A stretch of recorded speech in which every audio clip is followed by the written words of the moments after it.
watching GVTV News. Thanks, Gloria, and I'm Randy Hansen. In today's World News headlines, former military ruler wins presidency in historic Nigerian vote. In Iran, nuclear talks continue after negotiators extend deadline. And UN warns of Yemen's total collapse as toll grows. An apparent Saudi strike kills 23. And Iraq claims control of central Tikrit. Hundreds of ISIS fighters remain. An Obama administration lifts post-coup freeze on military aid to Egypt.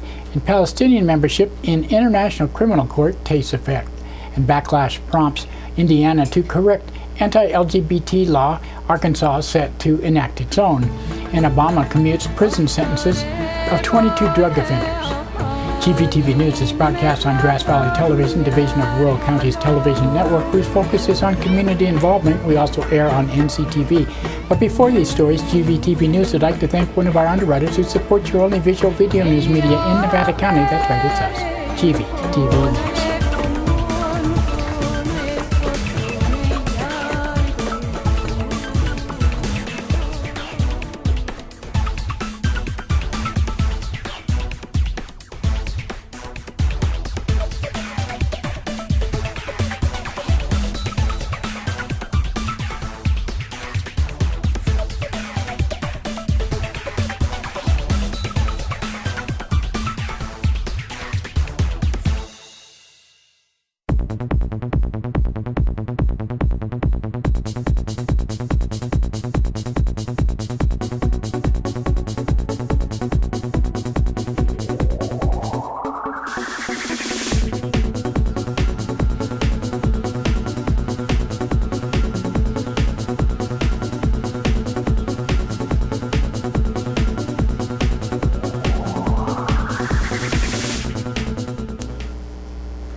In today's first world news story, former military ruler Muhammadu Buhari has defeated incumbent Goodluck Jonathan.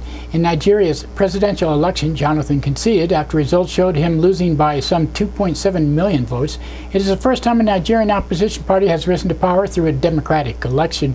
Spokesperson for Buhari's All Progressives Congress party hailed the landmark result and said, "We are all happy because we have witnessed history in the sense that this is the first time in Nigeria that a sitting government would be voted out of power using pure democratic means. Before now, when our government was not popular, they either sit tight or removed by military." Buhari's democratic victory marks a return to power after 3 decades. He headed Nigeria for nearly 2 years after leading a military coup in '83. Buhari oversaw a major crackdown on civil liberties, including the jailing of political opponents, among them the legendary Nigerian musician Fela Kuti, and campaigned against Jonathan on the pledge that he who has embraced the democratic ideals of a changed man. Jonathan leaves office amid widespread public anger over his failure to stop Boko Haram insurgency, which included the kidnapping of nearly 300 schoolgirls 1 year ago this month. Negotiators in Lausanne, Switzerland continue to meet over the Iran nuclear deal after extending the talks another day. In Washington, White House Press Secretary Josh Earnest said enough progress is made to continue negotiations past the U.S.-imposed Tuesday deadline as the red lines continue to go farther down. It also doesn't make much sense. If we're getting serious engagement from other side, just abruptly the talks based the deadline, or anyway, that's what he said. Russia says that a key aspect of a general agreement would have to be reached to be finalized in a new phase aimed at comprehensive agreement in June. But other sources have denied any deals that have been struck. Details of the talks have been kept under wraps. The United Nations has issued dire warnings for Yemen amidst a rising civilian death toll from internal violence and a Saudi Arabian-led military campaign. Witnesses in the city of Aden say clashes between Houthi rebels and Saudi-backed forces loyal to the disposed president. The hospitals were flooded with casualties. Meanwhile, in the town of Dali, Houthis and affiliated military forces have reportedly attacked 3 hospitals, killing an unknown number of people, and an apparent Saudi airstrike in the Red Sea port of Hadidi has killed nearly 23 workers in a dairy factory. UN spokesperson Farhan Haq called the strike a violation of international law that should be punished. He said whoever is responsible, this is a violation of international humanitarian and human rights laws. This camp, as well as the hospitals that have been hit, are under protected status and should not be hit. So whichever forces are hitting them are in violation of the law. There should be accountability to that, and ultimately all such attacks have to cease. In a statement, UN High Commissioner for Human Rights Zeid Ra'ad said the crisis in Yemen extremely alarming. The country seems to be on the verge of total collapse. Iraqi government says its forces and Iran-backed militias have driven the Islamic State Muslim terrorists out of the center of the town of Tikrit following a month-long fight, but hundreds of ISIS militants remain holed up in 3 neighborhoods still under the group's control. The Obama administration has fully lifted a freeze on the military to aid to Egypt's first imposed after the country's 2013 military coup. He removed the holds on weapons and shipments, including F-16 jets and Harpoon missiles, and continued $1.3 billion in annual aid. White House has partially suspended aid to Egypt, but avoided a full cutoff by refusing to deem ousting the elected President Mohamed Morsi a coup. And the White House has said that we will continue to engage with Egypt frankly and directly in its political trajectory and raise human rights and political reform issues at the highest level. According to the New York Times, Obama's move signaled he was done punishing Cairo for toppling an elected president, that he was instead focusing on sharing goals of combating extremist elements in Libya and Yemen. Palestine has officially become a member of the International Criminal Court. Palestinian Authority joined the ICC earlier this year after the United States and Israel successfully lobbied against the UN Security Council measure calling for an end to Israel's occupation and establishment of the Palestinian state by 2017. Palestinian negotiator Saeb Erekat said the court had already opened a preliminary inquiry into possible war crimes and committed by Israel in occupied territories. The court has already begun preliminary examination. We hope that those who are trying to pressure Palestine not to make referral to court, we are the victims, they should go to the criminals and ask them to stop committing crimes, settlement activities, dictation, demolitions of homes, and continuation of occupation, all war crimes. Israel will be held accountable. Israel had retaliated against the ICC bid by withholding hundreds of millions of Palestinian tax revenues needed to pay salaries and provide public services, but recently released money to bid to ease tensions with the United States and avert a Palestinian Authority collapse, who has joined hands with Hamas, who's throwing rockets at Israel. Indiana would back so-called religious freedom law. The governor kowtowed to the demands and has changed the way the work. The CEO of Walmart, Arkansas's largest corporation, has called for Hutchinson to veto the bill. Walmart joined a growing number of corporations and government bodies opposing the religious freedom bills. Following an outcry in Indiana, Governor Mike Pence has announced he will ask lawmakers to pass new legislation that clarifies the measure, and says, "I believe that in my heart of hearts that no one should be harassed or mistreated because of who they are, who they love, or what they believe. And I believe every Hoosier, shares that conviction. But as I said, we've got a perception problems here because some people have a different view, and we intend to correct that. I would like to see my desk before the end of this week legislation that is added to Religious Freedom Restoration Act in Indiana that makes it clear the law does not give business a right to deny services to anyone. We want to make it clear that Indiana is open for business." President Obama has commuted the sentence to 22 people, and the White House says they're serving outdated sentences for drug crimes. 8 of the prisoners had been sentenced to life in prison, and all were prosecuted for intent to distribute an illegal drug. Obama has commuted the sentences of a small group of prisoners since the Fair Sentencing Act of 2010, reducing sentencing disparities between users in crack cocaine and powder cocaine to address a racial imbalance of prison terms. But the law did not apply retroactively. Last year, the Justice Department widened the criteria for clemency to consider nonviolent felons who have served at least 10 years behind bars and who have received shorter terms that they are not been sentenced under old laws. And that's it for the World News today. Now, another thanks to one of our underwriters who support your only visual video news media in Nevada County. That's right, it's us, GVTV News.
That's right, it's time for the police blotter. Pictures in the blotter not from these actual events but used for visual aid only. These public records are obtained from daily logs issued from Nevada County law enforcement. Grass Valley Police Department, 10:30 a.m. A man from Maltman Drive reported the theft of a planter from a vehicle. 11:46 a.m. a caller from 300 block of East Main Street reported being assaulted. 1:09 p.m. a caller from 300 block of Sutton Way reported several shots were fired from a vehicle. Nothing was located. 3:42 p.m. caller from Gray Avenue and Leduc Street reported drug activity. 5:20 p.m. a woman reported her siblings were threatening to shoot her because she inherited Obama money. Whatever that is. 7:52 p.m. a woman from 300 block on Mill Street reported a man punched her in the face. He then was punching himself in the face to make it look like she punched him. He was arrested on suspicion of battery. 10:27 p.m. a caller from 800 block of East Main Street reported a person on the roof of the building. No one was located. 10:52 p.m. a caller from Lucas Lane reported a woman just choked her. And Monday, 9:41 a.m., a woman from 100 block of Eureka Street reported making donation pledge to the California State Lodge Fraternity Order of Police. She said she discovered it was a fraud, but they will not stop calling her. 10:17 a.m., a man from 200 block of Dorsey Drive reported he was spinning. And 12:03 p.m., a caller from 200 block of South Auburn Street reported a man yelling and screaming and refusing to leave after being escorted out of a motel room. At 3:30 p.m., a woman from 600 block of Minnie Street reported a grandson hitting her vehicle with his skateboard. 3:45 p.m., caller reported a neighbor was using drugs. At 5:11 p.m., caller from 100 block of Highland Courts reported lots of foot traffic, possibly due to drugs. No one was located. At 7:05 p.m., a caller from 300 block of Hill Street reported an internet scam. 7:35 p.m., a caller from Business West Main Street reported counterfeit bills. At 7:44 p.m., a woman from West Main Street reported an 11-year-old boy throwing things at her. At 9:15 p.m., a caller from 100 block of Neal Street reported a man who stole a bottle of alcohol 2 hours prior in a parking lot. Man was arrested on suspicion of petty theft and being a minor in possession of alcohol. 10:06 p.m., a man from 800 block of Sutton Way reported a man in a black Escalade hit him in a parking lot. Be on the lookout was issued for aggravated assault. And Tuesday, 3:09 a.m., a caller from 600 block of South Auburn Street reported two men trying to break into a motel room, tearing off a screen and yelling for a woman by name. In Nevada County Sheriff's Office on Monday, 9:35 a.m., a caller from Empress and Bitney Springs Road reported two neglected horses with no water that appeared malnourished with bad hooves and eye infections. 9:03 a.m., a caller from 10,000 block of Andrew Court reported theft of work tools and gasoline from a driveway. At 11:21 a.m., a caller reported fraud. 11:20 a.m., a man from Varnell Place reported a man broke down a locked door and was throwing things. At 12:22 p.m., a caller from 12,000 block of Allison Ranch Road reported finding a possible full syringe. And 1:01 p.m., a caller from 17,000 block of Old Washington Road reported a person stole electronics from a residence. 1:17 p.m., a caller from 18,000 block of Penn Valley Drive reported a gas theft. And 3:02 p.m., a caller from Squirrel Creek and Rough and Ready Highway reported a 6-year-old girl in a pink dress in the middle of the road refusing to leave, going in and out of traffic. And 4:09 p.m., a caller from 13,000 block of John Bauer Avenue reported the theft of gas from a vehicle. At 4:54 p.m., a caller from 16,000 block of Old Donneville Highway reported a damaged water main pipe. 5:35 p.m., a caller from 10,000 block of Pittsburgh Road reported residential burglary with $5,000 in cash, a gun, and other items stolen. 5:58 p.m., at 5 caller from 10,000 block reported a man and a woman in a physical fight. They were gone when deputy arrived. 6:23 p.m., caller from Purdon Crossing requested information regarding mining claims and trespassing. And 6:41 p.m., a caller from Pleasant Valley Road and Lake Wildwood Drive reported a motorcyclist driving at excessive speed who tried to grab the arm of a bicyclist as he drove by. And 8 p.m., a caller from 12,000 block of Flying T Road reported a vehicle crashed through a gate and the driver fled on foot. Tuesday, 1:01 a.m., a caller from 15,000 block of Clover Valley Road reported a loud party and a bonfire. And 3:44 a.m., a caller from 12,000 block of Thunder Road reported a person yelling and screaming in front yard, and the person was going home. And that's it for the blotter today. Now, thanks to one of our underwriters who supports your only visual video news media in Nevada County. That's right, it's us, GVTV News.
In today's local news headlines, investigation continues in the Nevada City bank robbery.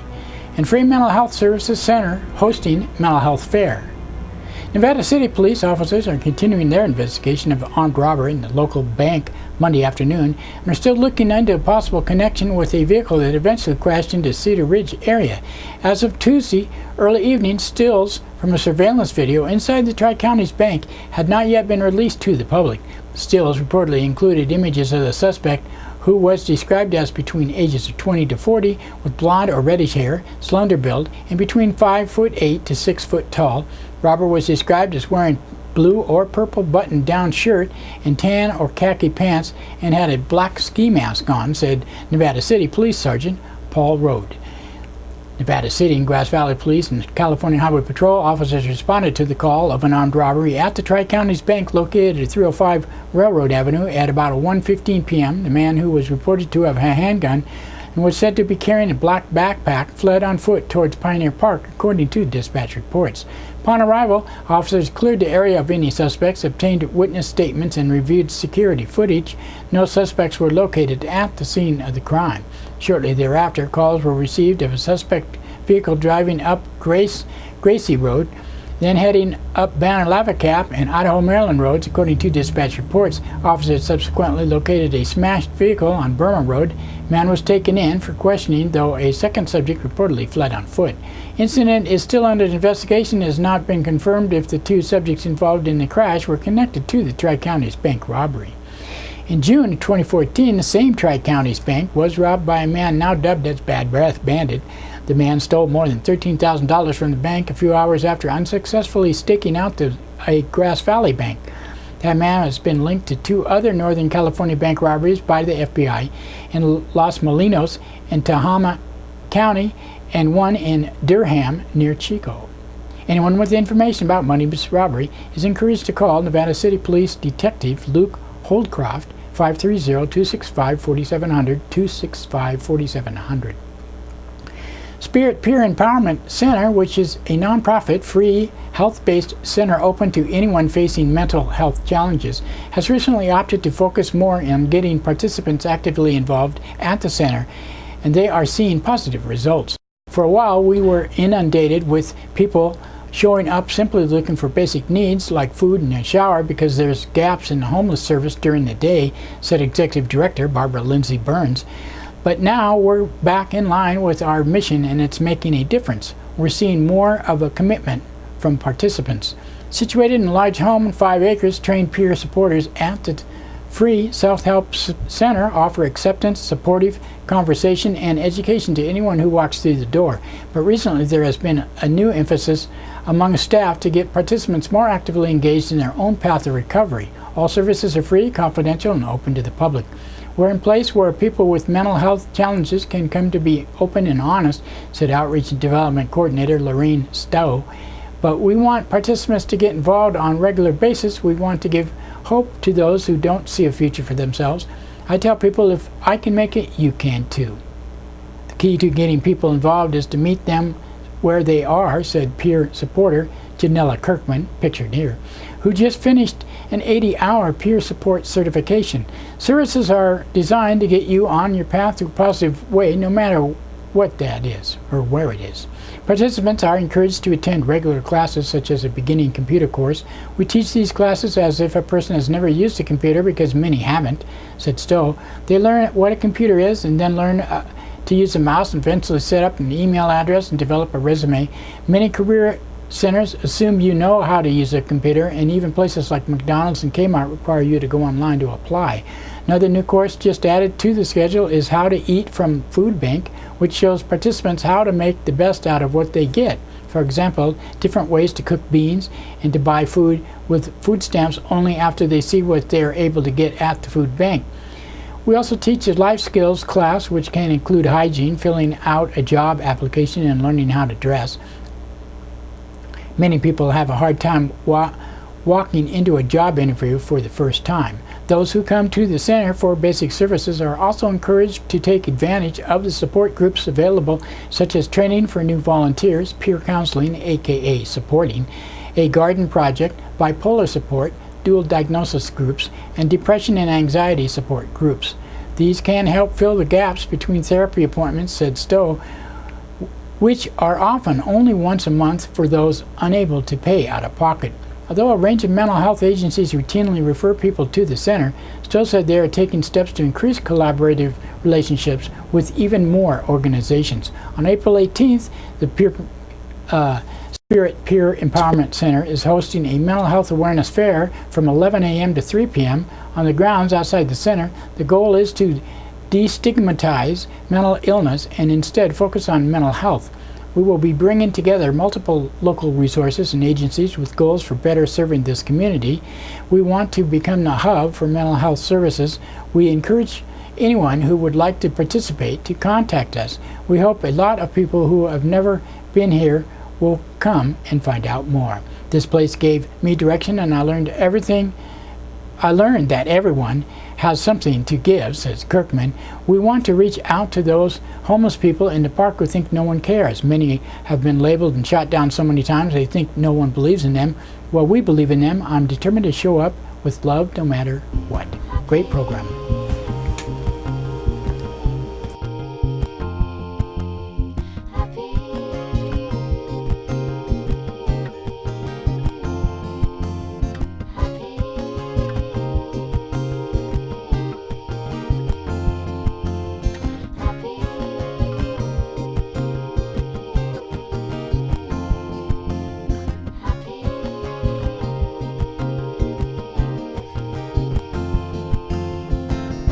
It might seem crazy what I'm about to say.